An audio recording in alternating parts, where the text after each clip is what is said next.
जय महाराष्ट्र. हा महाराष्ट्र ही मुंबई मराठी माणसांची आहे आणि मराठी माणसांचीच राहणार. पण ती कधी आणि कशी आणि केव्हा? कारण अनेक लोक येतात आणि जातात. महाराष्ट्रावर आणि मुंबईवरती आपापला दबदबा निर्माण करण्याचा प्रयत्न करतात. पण लक्षात ठेवा मराठी माणसांनो, या महाराष्ट्रावरती मराठी माणसांचा अधिकार आणि राज्य राहिलं पाहिजे. छत्रपती शिवाजी महाराजांनी आजपर्यंत जी लढाई लढलेली होती ती महाराष्ट्रासाठी, मुंबईसाठी आणि स्वराज्यासाठी. लक्षात ठेवा, काही झालं तर या महाराष्ट्र आणि मुंबईवरून भगवा मराठी माणसांचा भगवा उतरला नाही पाहिजे. काही झालं तर आपली अस्तित्वाची लढाई, मराठी माणसांचा आपला मान सन्मान उतरला नाही पाहिजे. कोणी येईल, काहीतरी बोलेल आणि गरुळून निघून जाईल.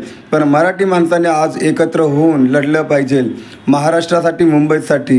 लक्षात ठेवा, आज मराठी माणसांची या मुंबईमध्ये कमतरता होत चाललेली आहे. टप्प्याटप्प्याने कमी होत चाललेली आहे. पण जे उरलेले जे काय आहेत सर्वांनी एकत्र येऊन आज आपल्याला लढा दिला पाहिजे.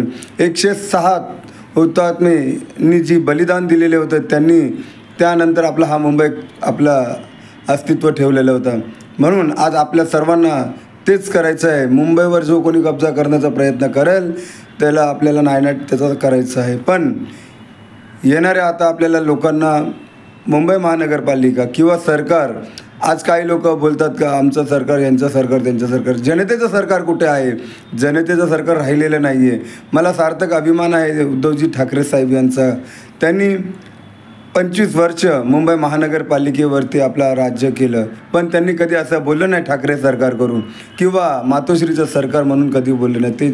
त्यांनी ज्या ज्या वेळेला बोललं ते मुंबई महानगरपालिका, मुंबईच्या सर्व महानगरपालिकेच्या लोकांना घेऊन काम करणारी संघटना म्हणजे शिवसेना. आज जी काही आपलं मराठी माणसांचं अस्तित्व टिकून राहिलेलं आहे तर ते म्हणजे शिवसेनेमुळं, उद्धव साहेबांमुळे.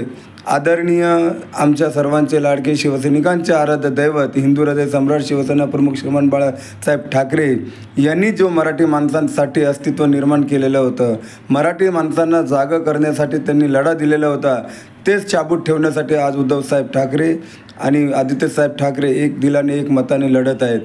त्यांच्या पाठीशी आम्ही खंबीरपणे उभे आहोत. उद्धवसाहेब जे जे आदेश देतील मराठी माणसांच्या हिताचं आम्ही त्यांना साथ देण्याचं काम करणार. लक्षात ठेवा, आज एकत्र लढण्याचं काम आपल्याला करायचं आहे, एक होऊन लढायचं आहे. आज ज्या काही पद्धतीचं घाणेरडं राजकारण चालू आहे त्या राजकारणाचा आपल्याला नायनाट करायचा आहे. म्हणून येणाऱ्या मुंबई महानगरपालिकेमध्ये आपल्याला सर्वांना एकत्र येऊन लढायचं आहे. म्हणून आमची साथ सन्माननीय शिवसेना पक्षप्रमुख व महाराष्ट्राचे माजी लाडके मुख्यमंत्री आदरणीय उद्धवसाहेब ठाकरे यांना आहे. येणाऱ्या काळामध्ये पुन्हा एकदा महानगरपालिकेवरती मुंबईचा भगवा, जनतेचा भगवा आणि शिवसेनेचा भगवा पुन्हा एकदा फडकणार, यात काही शंका नाही. जय हिंद, जय महाराष्ट्र.